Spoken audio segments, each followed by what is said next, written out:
before Philippe Coutinho danced into Anfield. Another small, diminutive midfielder with a creative eye held the hopes of Liverpool.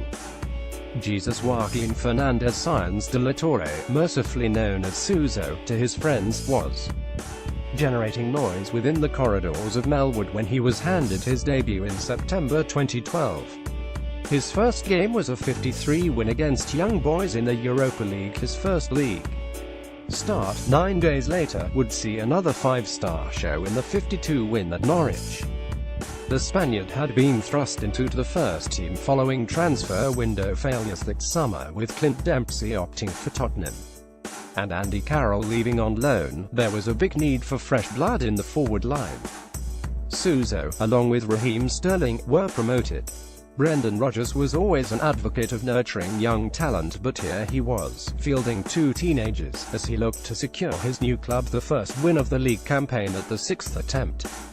That came at Carrow Road with the grounding of the Canaries, and left supporters salivating over what awaited Suso and Sterling. Buzz during the time in the youth setup had been high for both, but it was Suso who piqued interest. That was furthered with his influence in Spain's under-19s Euro 2012 winning side, thriving in a squad which also included Alex Grimaldo, Gis Rodriguez, Joan Bernat, Saul Niguez, Gerard Deulofeu and Denis Suarez. Meanwhile, in Italy, Coutinho was struggling to adapt for Inter Milan. As Suso started to establish himself in the Liverpool squad, the South American made fleeting appearances.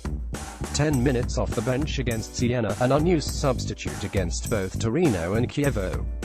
Yet Liverpool moved for Coutinho the following January, securing a £8.5 million deal.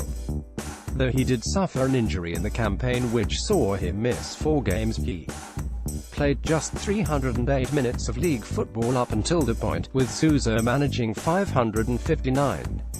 Things would change when Coutinho arrived.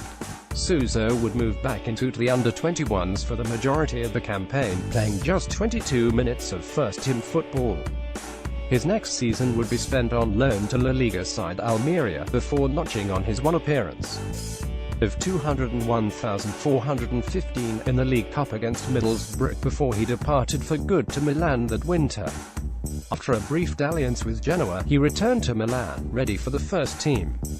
A potted history of the two playmakers that can be summed up thus: Coutinho replaced Suso, and proved a remarkable upgrade.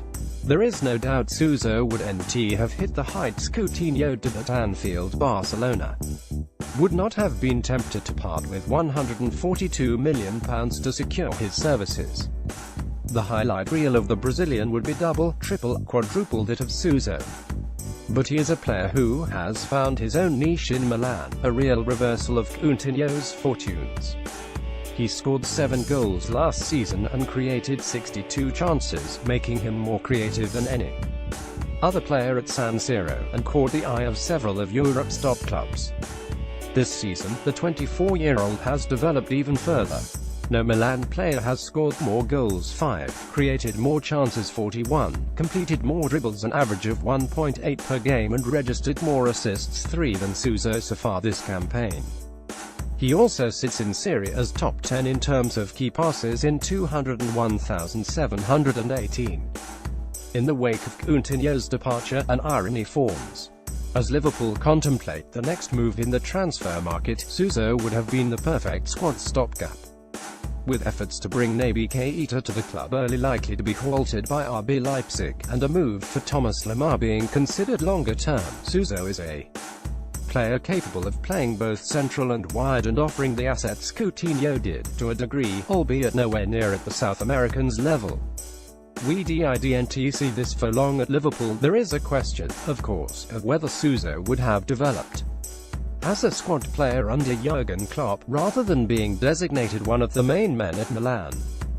His initial departure from Anfield was a mutual one, with the player accepting he would not be given the necessary game time. Yet as Suso continues to flourish in Italy, the question of what if will persist. Liverpool remain well-stocked in midfield, with Alex Oxlade-Chamberlain and Adam Lallana available for now to fill the gaping hole. Coutinho is stronger, fitter, classier and better than Suso. He would not have been an adequate replacement. the level of football which is demanded of the German boss is a step up from the more methodical pace of the Italian league. But as he lights up Serie A, it is a reminder of what could have been for him at Anfield, and how sometimes a deal works out for all three parties.